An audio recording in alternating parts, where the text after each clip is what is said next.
Good morning বন্ধুরা। আমরা আজকে যেটা শিখতে যাচ্ছি সেটা হচ্ছে পদার্থবিজ্ঞানে ম্যাথমেটিক্সের প্রয়োগ। তার মানে আমরা শিখতে যাচ্ছি ম্যাথমেটিক্যাল টেকনিক্স। আজকে আমাদের প্রথম পর্ব। সো ম্যাথমেটিক্যাল টেকনিক্স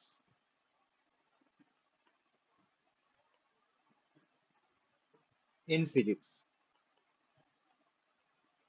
এটা খুব জরুরি কারণ আমাদের যেই সমস্ত জায়গায় আমাদের এই টেকনিক গুলো আমাদের বারবার ইউজ করতে হয় এবং কোন কোন টেকনিক গুলো বারবার ইউজ করতে হয় সেটা আমরা এখন দেখতে যাব। এই টেকনিক গুলো দুটো ভাগে ভাগ করছি মেন। একটা হচ্ছে আমরা বলছি, একটা ভাগকে আমরা বলছি অ্যালজেব্রিক, অ্যালজেব্রা। আরেকটাকে আমরা বলছি ক্যালকুলাস। আমরা দুটো ভাগই দেখবো, কোথায় কোথায় কোথায় কোথায় আমরা অ্যাপ্লিকেশন করছি আর কি। অ্যালজেব্রাতে আমাদের মেন যেটা আমাদের যেটা খুবই আমাদের ইউজফুল, এবং সেটা আমাদের ফিজিক্সে বারবার আমাদের ইউজ করতে হয়, সেটা ক্লাসিক্যাল মেকানিক্স হোক অথবা আমাদের জেনারেল প্রপার্টিস অফ ম্যাটার হোক, পদার্থের সাধারণ ধর্ম হোক, এবং অথবা সরল দোলগতি, কম্পাঙ্ক, ক্লাস 12 হচ্ছে আমাদের স্থির তড়িৎ, তারপরে ম্যাগনেটিক ফিল্ড, বিভিন্ন ক্ষেত্রে সেটা সেটা হচ্ছে আমাদের অ্যালজেব্রার একটা বিশেষ জায়গা, সেটাকে আমরা বলি বায়নমিয়াল এক্সপানশন অথবা দ্বিপদ বিস্তৃতি। এবং যে দ্বিপদ বিস্তৃতি দিয়ে আমরা কিন্তু একটা নির্দিষ্ট ধরনের আমাদের যে অ্যালজেব্রার রাশি, আমাদের তার বিস্তৃতি মানে তার এক্সপানশনটাকে আমরা নির্ধারণ করি। মানে আমি যেটা বলার চেষ্টা করছি সেটা হচ্ছে, আমাকে যদি কেউ a two the power n আমাকে বলে দেয়, তো তাহলে আমরা এ এ বিস্তৃতিটাকে লিখতে পারবো। এবং সেটা বিভিন্ন, অবশ্যই সেটার পেছনে বিভিন্ন কন্ডিশন আছে, সেই কন্ডিশন গুলোকে দিয়ে আমরা কিন্তু এর বিস্তৃতি গুলো আমরা লিখতে পারবো। ফর এক্সাম্পল, এটা দেখতে হবে x two the power n, তারপরে আমরা লিখি এটাকে কিভাবে আমরা লিখি, তো nc1 x two the power n - 1 into a, and that is going on. আমি এগুলোকে ব্যাখ্যা করলাম না, এটা আমরা সবাই জানি, কম বেশি আমরা এগুলো ম্যাথামেটিক্সে করে এসেছি। কিন্তু এর একটা বিশেষ ফর্ম বা বিশেষ অংশ, বিশেষ ধরনের অংশ আমাদের এই ফিজিক্সে বারবার অ্যাপ্লিকেশন হয় বিভিন্ন অ্যাপ্রক্সিমেশনে। কিরকম? আমরা 1 ± x two the power n কে যদি আমরা লিখি, আর n এর ভ্যালু যে কোনো ভ্যালু হতে পারে, ভগ্নাংশ হতে পারে, পূর্ণ সংখ্যা হতে পারে, এক্সেপ্ট জিরো, যদি আমরা লিখি, তাহলে আমরা বলবো যে এক্স এর ভ্যালু যদি আমাদের 1-এর থেকে খুব ছোট হয়, তাহলে, এবং আমরা জানি যে যে কোনো রাশির যদি 1-এর থেকে খুব ছোট হয়, তার যে পাওয়ার, যে হায়ার পাওয়ার মানে 1-এর থেকে যে বেশি পাওয়ার গুলো থাকবে, মানে x² হোক, x³ হোক, x⁴ হোক, সেগুলো কিন্তু 1-এর থেকে আরো আরো আরো এবং ছোট। এবং ছোট বলেই আমাদের যে এই এক্সপানশনের যে যে যে টার্মস গুলোতে এগুলো থাকবে, সেগুলোকে আমরা উপেক্ষা করি, এবং উপেক্ষা করে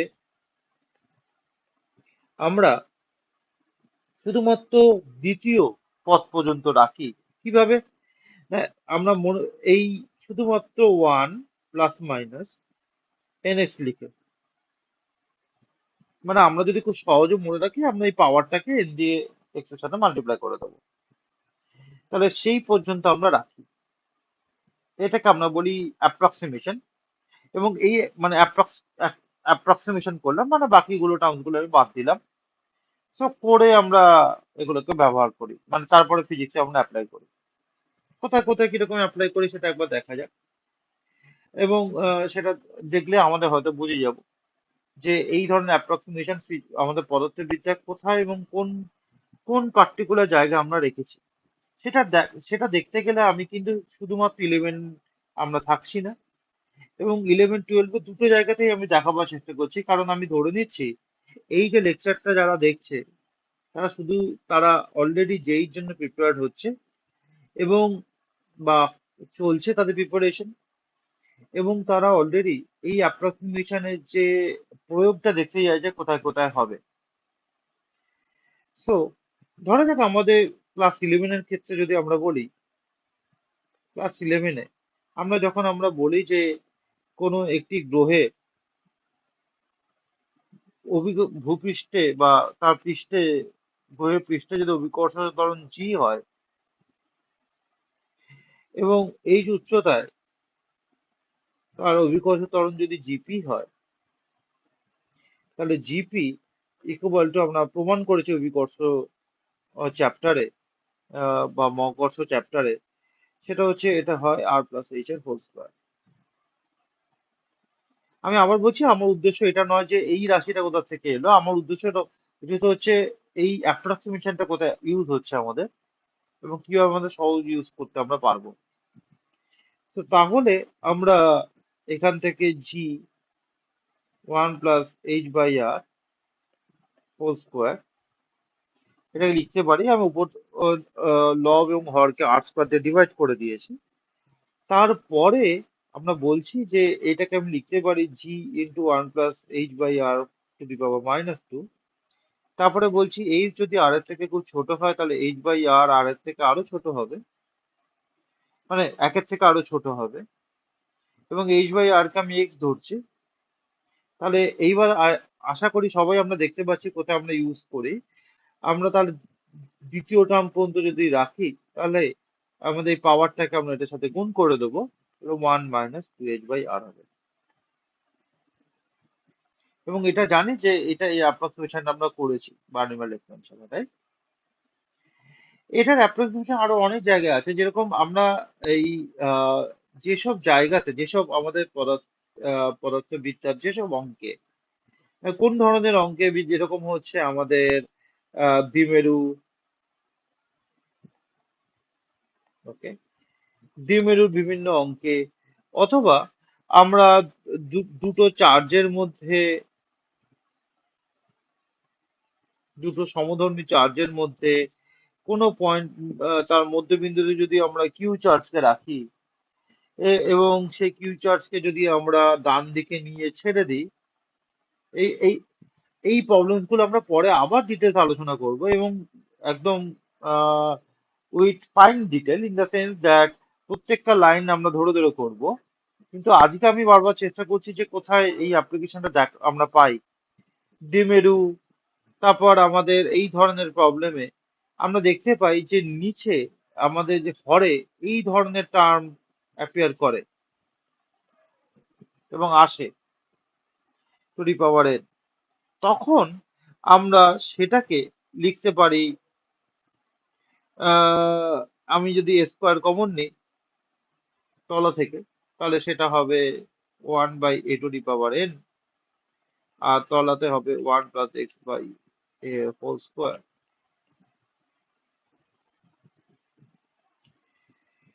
এবং তারপরে আমরা বলি যে যেহেতু আমাকে যদি অঙ্কে, আমি অঙ্ক দেখেই বুঝতে পারবো এবং বোঝা উচিত আমাদের যে আমাদের যদি এক্স এর থেকে খুব ছোট হয়, তার মানে x/a একের থেকে খুব ছোট, এবং x/a এর হোল স্কোয়ার একের থেকে আরো ছোট, তখন আমরা এই ওপরের রাশিটাকে, ওই ওপরের রাশিকে, এই ভেতরের যে রাশিটাকে একের তুলনায় আমরা উপেক্ষা করতে পারি। এবং উপেক্ষা করে আমরা কি লিখতে পারি যে 1/a⁴n 1 + x/a হোল স্কোয়ার, তখন অ্যাপ্রক্সিমেটলি এটাকে আমরা লিখতে পারি, এটাকে একের তুলনায় আমরা ছোট ধরে 1/a⁴2n। আই থিঙ্ক আমি বোঝাতে পারলাম যে কোথায় এই ধরনের অ্যাপ্লিকেশন বা বার্নিমাল এক্সপেনশন আমরা কাজে লাগে। আবার শুধুমাত্র এটাতে নয়, শুধুমাত্র আমাদের যদি আমাদের এই পাওয়ার এনে, এবার এন এর উপর ডিপেন্ড করছে, যদি আমাদের আমরা এরকম দেখি যে 1/x⁴ যেরকম, আচ্ছা এটাও কিন্তু আমরা অ্যাপ্রক্সিমেশন করি যে 1/1 - x ± x, এবং x একের থেকে যদি খুব ছোট হয়, এটা টু টু দি পাওয়ার -1, এবং এটাকে যদি দ্বিতীয় টার্ম পর্যন্ত রাখি এবং মাইনাসটা দিয়ে যদি আমি গুণ করে দিই, তাহলে প্লাসটা হয়ে যাবে মাইনাস, মাইনাসটা হয়ে যাবে প্লাস। তাহলে দেখতে এরকম হবে। ওকে, তাহলে আমাকে যদি কোনো প্রবলেমে এই ধরনের এক্সপেনশন করতে হয় বা এই ধরনের রাশিকে অ্যাপ্রক্সিমেটলি লিখতে হয়, তখন কিন্তু কিভাবে করতে হবে আমরা বুঝতে পারছি। আমার ধারণাটা ধীরে ধীরে ধীরে ধীরে যেন মনের মধ্যে আমাদের গেঁথে যায় যে এই ধরনের অ্যাপ্লিকেশন আমাদের করতে হবে। ওকে, কোথায় করতে হবে সেটা আমাদের দ্বিতীয় বা তৃতীয় লেকচার আমরা দেখে নেব। কিন্তু আপাতত এইটুকুনি মাথায় ঢুকছে যে আমাদের কোথায় এই ধরনের অ্যাপ্লিকেশন বা কি, এই যে আমি অ্যাপ্রক্সিমেশনটা নেওয়ার টেকনিক, সেটা আমি বোঝাবার চেষ্টা করছি যে এইগুলো আমরা কোথায় কোথায় অ্যাপ্লাই করতে পারি। এই টেকনিক গুলো আমাদের শিখতে হবে। এর পাশাপাশি আমাদের আরেক এই বার্নিমাল এক্সপানশন আরেকটা আমাদের অ্যাপ্লিকেশন আছে। সেটাকে আমরা ত্রিকোণমিতি বা ত্রিকোণমিতিতে আমরা জানি।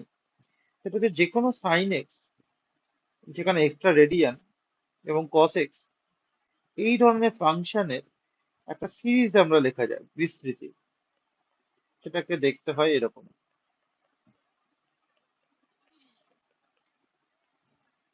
ওকে, আর এটাকে এক্স কস এক্স শুরু হয় আমাদের again x to the power square by factorial 2 4 by.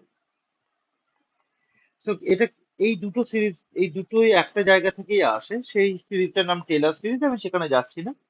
কিন্তু আমাদের মনে রাখতে হবে সিরিজ একটা নাম আছে, এটাকে বলে ম্যাকলরিন সিরিজ। ওকে, এবার যদি আমরা জানি যে এক্স এর ভ্যালু যদি ছোট হয়, ছোট মানে কত থেকে ছোট, এক্স এর ভ্যালু যদি π/6 এর থেকে ছোট হয়, ওকে, রেডিয়ানের কথা বলছি, π/6 এর যদি ছোট হয় মানে 3.14/6 এর থেকে যদি ছোট হয়, তাহলে তোমরা বুঝতেই পারছো এটা একের থেকে অলরেডি ছোট। একের থেকে ছোট মানে x³ x⁵ এগুলো আরো ছোট, সেরকম x², x⁴ আরো ছোট। তাহলে সাইন এক্স কে আমরা লিখতে পারবো অ্যাপ্রক্সিমেটলি এক্স, কস এক্স কে লিখতে পারবো অ্যাপ্রক্সিমেটলি 1। বাকি সমস্ত টার্ম তো আমরা বাদ চলে গেছে। এটার একটা বড় অ্যাপ্লিকেশন কোথায়? এটা একটা বড় অ্যাপ্লিকেশন আছে দুটো জায়গায়। একটা হচ্ছে সেন্টিপিটাল ফোর্স কে আমরা কিন্তু এই অ্যাপ্রক্সিমেশন থেকেই পাই করে, মানে জ্যামিতি দিয়ে যখন সেন্টিপিটাল ফোর্সে যে ত্বরণটা যেটা পাই, v²/r, কোনো একটা সুষম যদি বৃত্তপথে, সুষম গতিতে যদি কোনো একটা বৃত্তপথে কোনো একটা বস্তু করে যার দ্রুতি হচ্ছে v এবং যার যে রেডিয়াসে ঘুরছে সেটা হচ্ছে r, তাহলে তার সেন্টিপিটাল অ্যাক্সেলারেশন, অভিকেন্দ্র বলের রাশিমালা কিন্তু জ্যামিতি অনুযায়ী এই অ্যাপ্রক্সিমেশন দিয়ে কিন্তু আসে। এবং শুধুমাত্র এইটা নয়, আমাদের যেরকম আমাদের কোনো একটা পেন্ডুলামের যে আমাদের পর্যায়কালের রাশিমালা, যেটা আমাদের সবার প্রায় জানা, যে আহ, আমাদের এই পেন্ডুলামটার যদি আমাদের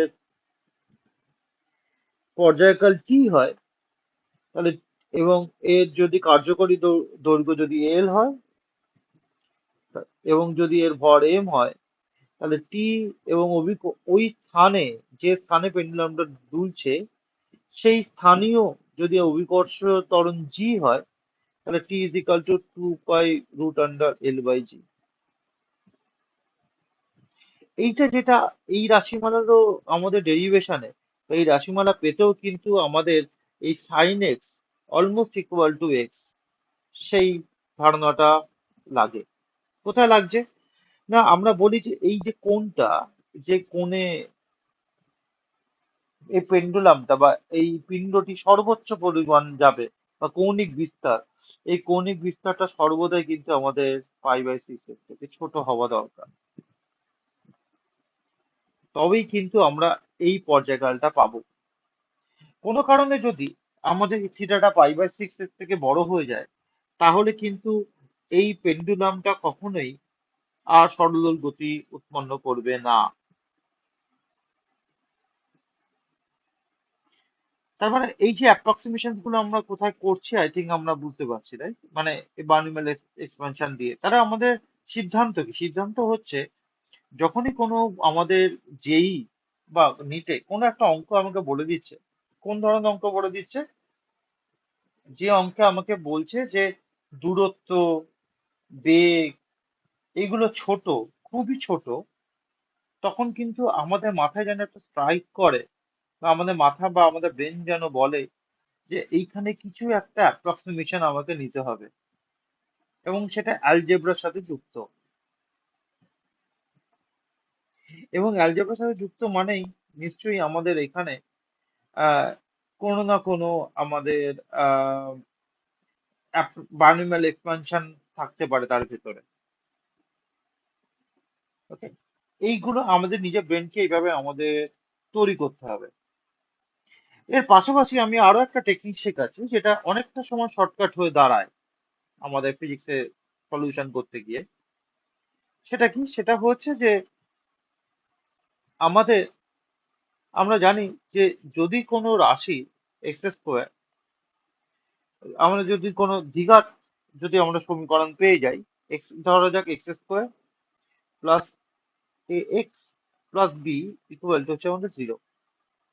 যদি আমাদের এই ধরনের কোনো একটা সমীকরণ আমরা পেয়ে যাই, এটা আরেকটা টেকনিক আমি শেখাচ্ছি এখানে, তখন কিন্তু মনে রাখবো যে খুব সহজে, এবং আমি দেখলাম যে এর ভ্যালুটা বা বি এর ভ্যালুটা খুব বড়, অথবা এটা খুব সহজে আমি মিডিল টার্ম ফ্যাক্টর করতে পারছি না, তখন বা সি ধরচর্য করতে আমার টাইম লাগছে, তখন কিন্তু আরেকটা টেকনিক হচ্ছে যে এই যে আমার এক্স এর সাথে যে গুণ হয়ে যেটা থাকে,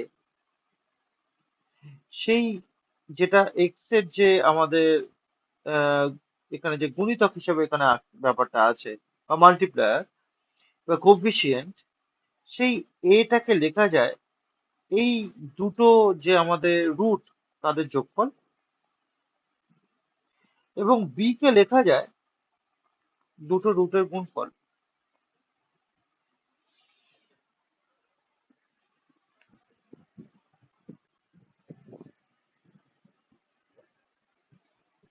এটা দিয়ে আমাদের কিন্তু প্রচুর অঙ্ক খুব সহজে সমাধান করে দেওয়া যায়,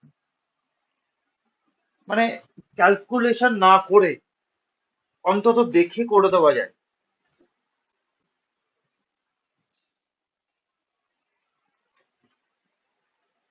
এবং কিভাবে করব সেটা আমি এক্ষুনি একটা উদাহরণ দিই, চট করে একটা উদাহরণ দিলে আই থিঙ্ক ছাত্রছাত্রীরা বুঝতে পারবে। এবং আমি একটা খুব ফেমাস প্রবলেম তুলছি, যেটা আমাদের খুব দরকার। ধরা যাক আমাকে বলেছে যে আমি একটা বাড়ির ছাদ থেকে একটা বস্তুকে ওপরে ইউ বেগে ওপরে ছুঁড়েছি, আর একটা বস্তুকে ওই একই সময় নিচের দিকে ইউ বেগে আমি ছুঁড়েছি।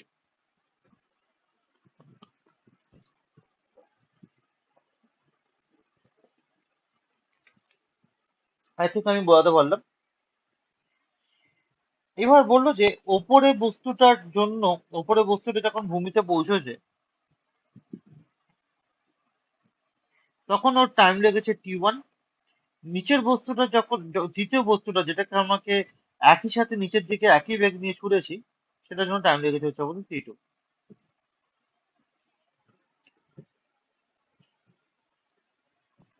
ওকে, এবার আমাকে চাইতে পারে টি1 ইন্টু টি2 কত, টি1 প্লাস টি2 কত, এগুলো আমাকে চাইতে পারে।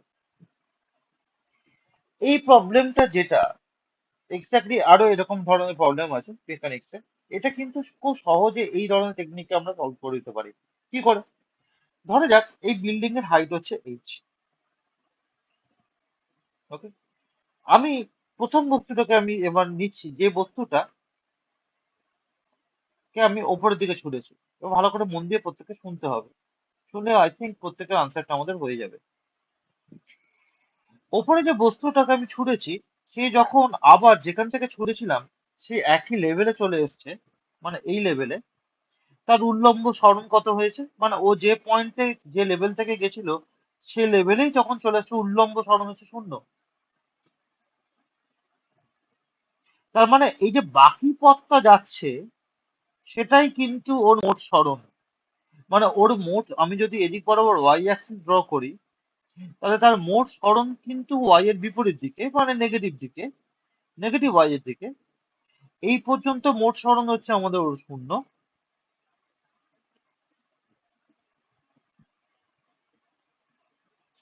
আর এই যে এইচ, এই যে তলায় যে এক্সট্রা গেছে সেটা কিন্তু উল্টো দিকে। তাহলে তাহলে আমি কি লিখবো, তাহলে মোট সরণ হচ্ছে minus h u t minus half g t square. I think এটা বোঝা গেছে প্রত্যেকে।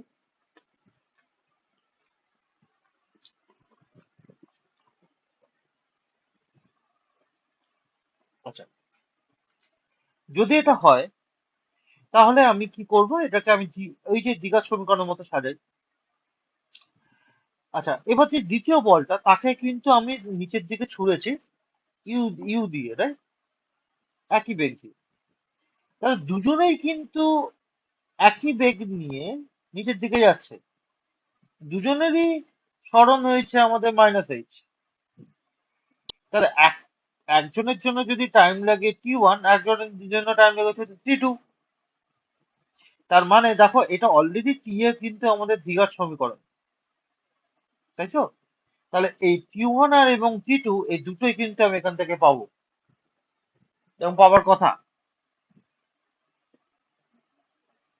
ঠিক আছে, সো তাহলে আমি প্রথমে সাজিয়ে ফেলি, সাজিয়ে ফেললে আমাদের উত্তর আমাদের একই হয়ে যাবে। সো দ্যাট ইজ, মানে আমরা সাজাতে হবে। তাহলে হাফ জিটি স্কোয়ারটাকে আমি সমস্ত রাশিকে একদিকে নিয়ে এলাম।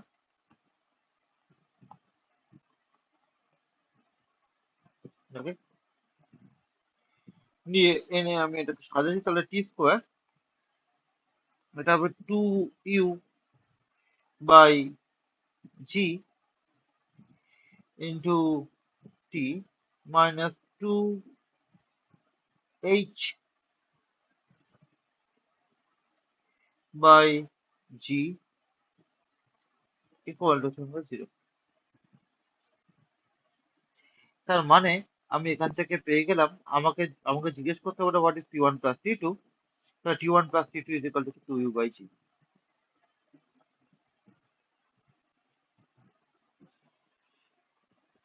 আই থিঙ্ক এটা আমাদের বোঝা গেল। এই ধরনের কোশ্চেন আমাদের কিন্তু দেয়। তা T1 প্লাস T2 আমাদের কত, তো T1 প্লাস T2 হচ্ছে আমাদের, তাহলে আমাদের দুটো যে আমাদের সমাধান এলো, এই দুটো সমাধানের যে যোগফল সেটা আমাদের দিতে বলা হচ্ছে what is T1 plus T2। তো T1 প্লাস T2 অটোমেটিক্যালি ধরে হচ্ছে 2u by g. I think it is, I think প্রত্যেকের কাছে এটা ক্লিয়ার হয়ে যাওয়ার কথা।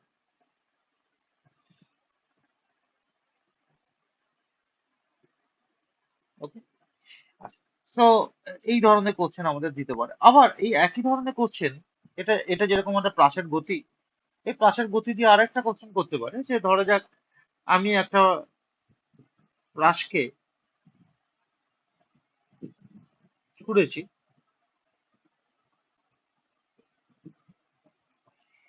এবং আমি জানি যে একটা প্রাসকে ছুড়লে এই প্রাসের গতিতে এই প্রাস বা এই প্রজেক্টাইল একই উচ্চতা দুবার,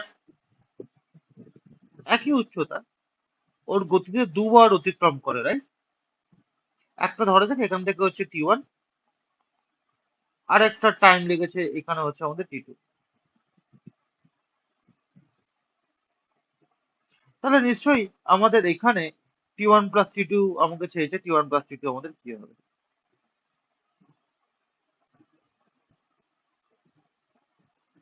বোঝা গেল? তো যদি আমাদের T1 প্লাস T2 আমি চাই তাহলে আমি কি করে আমি এখান থেকে লিখবো, খুব ইজি। এখানে আমি আই থিঙ্ক আমরা বুঝতে পারছি যে এই যে উচ্চতা নিয়ে যখন কথা বলছি তখন আমাদের এর বেগের কোন বেগটা উচ্চতাকে অতিক্রম করছে বা উচ্চতার জন্য দায়ী, উচ্চতাকে অতিক্রম করার জন্য দায়ী, সেটা হচ্ছে আমাদের ইউআই। আর এদিক বরাবর হচ্ছে ইউএক্স। এটা আমরা জানি যদি আমি একে ইউ বেগে ছড়ি, তাহলে এই শুধুমাত্র ইউআই এর উপরে কনসেন্ট্রেট করবো। তাহলে এগেন আমাদের যে কোনো ধরা যাক এই উচ্চতা হচ্ছে আমাদের ওয়াই, তাহলে ওয়াই ইজ ইকাল টু ওই উচ্চতা যদি টাইম টি তে ও অতিক্রম করে, তাহলে ইউআই টি মাইনাস হাফ টি স্কোয়ার। তাহলে অটোমেটিক্যালি আমি লিখতে পারবো এখান থেকে, এখানে এটা দ্বিঘাত সমীকরণ, দেখো টি এর দ্বিঘাত সমীকরণ এসছে, তাই? এবং টি এর যখন দ্বিঘাত সমীকরণ এসছে আমি ইজিলি এটাকে সলভ করে দিতে পারি, ইজিলি সলভ করে দিতে পারি, রাইট? মানে কারণ আমাদের যদি আমাকে চাই টি ওয়ান প্লাস টি টু আমাদের কি, এবং সেটা আমাদের চেয়েছে এবং সেটা বারবার আমাদের চায়, এবং তখন আমরা ইজিলি সেটাকে সলভ করবো এইভাবে যে এটাকে একটা দ্বিঘাত সমীকরণ হিসেবে ট্রিট করে এটাকে সমস্ত রাশিগুলোকে যদি একই দিকে নিয়ে যাই এখান, এবং যদি আবার সাজাই ঠিক আগের অঙ্কের মতো, তাহলে এটাকে হবে T square minus two u i by g T plus two y by g equal to zero. তার মানে T one plus T two এটা হবে টু ইউআই বাই জি, এবং আমরা জানি টু ইউআই জি প্রজেক্টাইল মোশনে কি হয়, সেটা হচ্ছে মোট যে আমাদের প্রক্ষেপকাল বা টাইম অফ ফ্লাইট। তাহলে টি টি টি ওয়ান প্লাস টি টু হচ্ছে আমাদের টি। আমাকে চাইতে পারে যে টি ওয়ান টি টু কত, তো টি ওয়ান টি টু হচ্ছে টু ওয়াই বাই জি। ওকে, তো খুব ইম্পর্টেন্ট যে আমাকে আমাকে আমাকে এটাও বলে দিতে পারে নিউমেরিক্যালসে, যে আমাকে টি ওয়ান আর টি টু বলে দিল, আমাকে ওয়াই বের করতে দিল, তাহলে y is equal to half g t one t two এখান থেকে। তাহলে আমি একটা সহজ পদ্ধতি যদি আমি জানি, তাহলে খুব ইজিলি আমরা এই ধরনের ছোট ছোট যে এমসিকিউ গুলো খুব সহজে সমাধান করতে পারি, শুধুমাত্র এই দ্বিঘাত সমীকরণের যদি এই প্রপার্টিটা আমি জানি। ছাত্রছাত্রীরা আই থিঙ্ক এটা বুঝতে পারছো যে কতটা সহজ যদি আমি টেকনিক গুলোর ওপর একটু বেশি জোর দিই, রাইট? আচ্ছা, আমাদের যেটা ক্যালকুলাসের যে, এবার আমি একটু ক্যালকুলাসের দিকে এগোই। আমাদের ক্যালকুলাসের দিকে যদি আমি এগোই, তাহলে আমাদের যে যে চারটে ফর্মুলা আমাদের ভীষণ ভাবে ইউজড হয়, সেটা হচ্ছে আমাদের, আই থিঙ্ক তোমরা অলরেডি সেটা জানো, d d x to the power n, যেটা n x to the power n minus one হয়, ডিডি এক্স আর সাইন এম এক্স, এম হচ্ছে constant, m into cos m x হয়। আচ্ছা, এখানে সব এম এক্স বা এক্স সমস্ত কিছু ইন রেডিয়ান, রেডিয়ান না হলে আমি এটাকে লিখতে পারি না। D d x of cos m x, এটা হয় m minus m sine m x, and ddx of ln x, এটা হয় আমাদের 1 বাই এক্স, অথবা ddx of mx ln mx, এটাও কিন্তু হয় 1 বাই এক্স, যেখানে m is greater than 0।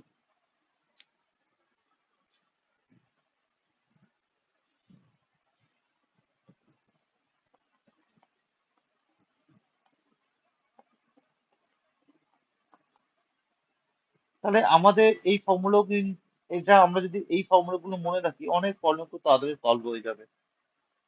আমাদের ম্যাক্সিমাম ক্ষেত্রে এই কটাই ডেরিভেটিভ আমাদের লাগে। আমরা যদি একটু এবারে যদি একটু তাড়াতাড়ি এগোবার চেষ্টা করি, এবার তাড়াতাড়ি ইন দ্য সেন্স আমাদের তো টাইম লিমিটেড থাকে, আমাদের যদি এইটা মনে রাখি যে x to the power n এর ডেরিভেটিভ করলে একটা পাওয়ার কমে যায়, ওকে? অথবা x to the power n এর যদি আমি ইন্টিগ্রেশন করি, এটা ডিফারেন্সিয়েশন, আর যদি ইন্টিগ্রেশন করি, তাহলে কিন্তু আমাদের একটা পাওয়ার বেড়ে যায়।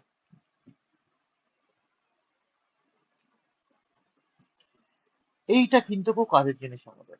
অনেক সময় আমাদের কিছু কিছু অঙ্ক আছে, যে অঙ্ক আমাকে বলে দিল, যে ধরো দেখো আমাকে বলে দিল যে আহ আমাদের বলে দিল যে কোনো একটা বস্তুর ওপর বল x to the power n এর সাথে প্রপোর্শনাল, এন যে কোনো একটা ভ্যালু বলে দিতে পারে।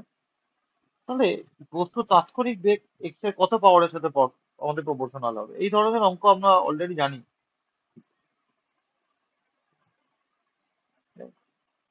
এই ধরনের অঙ্ক যখন আমরা সলভ করতে চাই তখন কিন্তু যখন আমাদের ভি এর সাথে এক্স এর কোনো সম্পর্ক আমরা যদি দেখতে চাই, তাহলে আমাদের কি করতে হবে?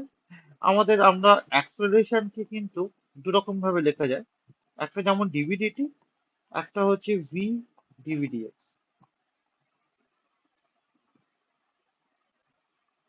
আই থিঙ্ক আমরা সবাই সেটা জানি।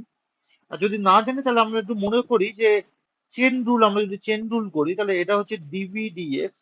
ডিভিডিটি কে লেখা যায় ডিভিডিএক্স ইন্টু ডিএক্স ডিটি, আর ডিএক্স ডিটি কে লেখা যায় আবার ভি। তাহলে এটাকে আমরা লেখা যায় ডিভি ভি ইন্টু ডিভিডিএক্স।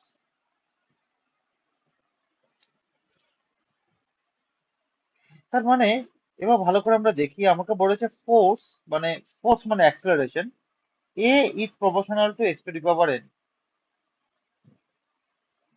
তার মানে v d v d x is approximately x to the power n. এবার একটা শর্টকাট টেকনিক, যে টেকনিকটা খুব তাড়াতাড়ি আমাকে আনসার দেবে। আমরা এই ডিভি কে ভি ভাবি একটু মনে মনে, দেখো তাড়াতাড়ি হয় কিনা। তাহলে মানে v into v, v square, আর ডিএক্স কে আমি এক্স ভাবছি। মানে আমি ডিভি ডিএক্স কে এই ধরনের প্রবলেম সলভ করতে গেলে যেটা আমরা করব সেটা হচ্ছে এই ডিভি ডিএক্স কে ভি বাই এক্স ভাববো। তাহলে v into v by x proportional to n, তাহলে v square proportional to x to the power n plus one. তার মানে v proportional to x to the power n plus one by two. Okay, আমাকে কোনো integration করতে হলো না। Integration ছাড়াই কিন্তু আমাকে এটা অঙ্কটা আমাদের হয়ে গেল চট করে। কিন্তু খুব ব্যাপারটা খুব ক্রিটিক্যাল হয়ে যাবে যদি আমাদের প্রপোর্শনালিটি না যায়। তখন প্রপোর্শনালিটি যদি না দেয়, প্রপোর্শনালিটি যে সিম্বলটা যদি না দেয়, বা সমানুপাতিক যদি না বের করতে বলে বা এক্স্যাক্টলি বের করতে বলে, তখন কিন্তু এইভাবে চললে, এত শর্টকাটে চললে আমাদের হবে না। তখন আমাদের ইন্টিগ্রেশন করে দেখাতে হবে, বা ইন্টিগ্রেশন করে রাশিগুলো কি চেঞ্জ হচ্ছে সেগুলোকে আমাকে ভেবে ভেবে লিখতে হবে। কিন্তু এই ধরনের প্রবলেম কিন্তু আমাদের দিয়েছে এবং সেটা দেয় শুধুমাত্র অ্যাক্সেলারেশন ফোর্সের সাথে যেরকম ভাবে x to the power n এর সাথে রিলেটেড, বা বি এর সাথে কিভাবে রিলেটেড, এটা থেকেও মানে এটা খুব সহজে এখানেই করে নেওয়া সম্ভব ইন্টিগ্রেশন না করে। কিন্তু যদি আমাকে রাশিমালা বলে দেয় এবং রাশিমালাই বের করতে হবে বলে দেয় প্রপোর্শনালিটি না দিয়ে, সমানুপাতিক চিহ্ন না ব্যবহার করে, তখন কিন্তু ইন্টিগ্রেশন করাটাই শ্রেয়। এবং ইন্টিগ্রেশন করতে আমাদের বেশি ইন্টিগ্রেশন জানার দরকার নেই। আমাদের মিনিমাম এই চারটে আর কয়েকটা সেটা আমরা পরের লেকচারে দেখতে পাবো। ওই কটা ইন্টিগ্রেশন জানলে আমাদের কাজ কিন্তু অনেকটাই হয়ে যাবে, প্রায় 85% থেকে 90% হয়ে যাবে। ওকে, আজকের মতো এই লেকচারটা আমাদের এখানেই শেষ হচ্ছে। আমাদের এই যে টেকনিক, ম্যাথমেটিক্যাল টেকনিক, এর পরের লেকচারে আবার আমরা পড়বো কিছু অ্যালজেব্রিক টেকনিক, কিছু আমাদের ক্যালকুলাস টেকনিক। দেখা হবে বন্ধুরা, ছাত্রছাত্রীরা, নেক্সট লেকচারে, যেখানে আমরা এই ধরনের প্রবলেমস গুলোকে, ম্যাথমেটিক্যাল টেকনিক্স গুলো কোথায় ইউজ হচ্ছে সেগুলোর উপর একটুখানি বেশি জোর দেবো। এবং যত তাড়াতাড়ি অঙ্ক করতে পারবো তত ভালো, সেই দিকে আমরা বেশি জোর দেবো। এবং শুধুমাত্র আমার এই লেকচার গুলো বা আমাদের এই লেকচার গুলো একটাই মাত্র উদ্দেশ্য, তোমাদেরকে টেকনিক জানানো, যাতে তোমরা সমাধান সূত্রে খুব কাছাকাছি পৌঁছে যাও। তাহলে আপাতত আজকের মতো ক্লাস এখানেই শেষ।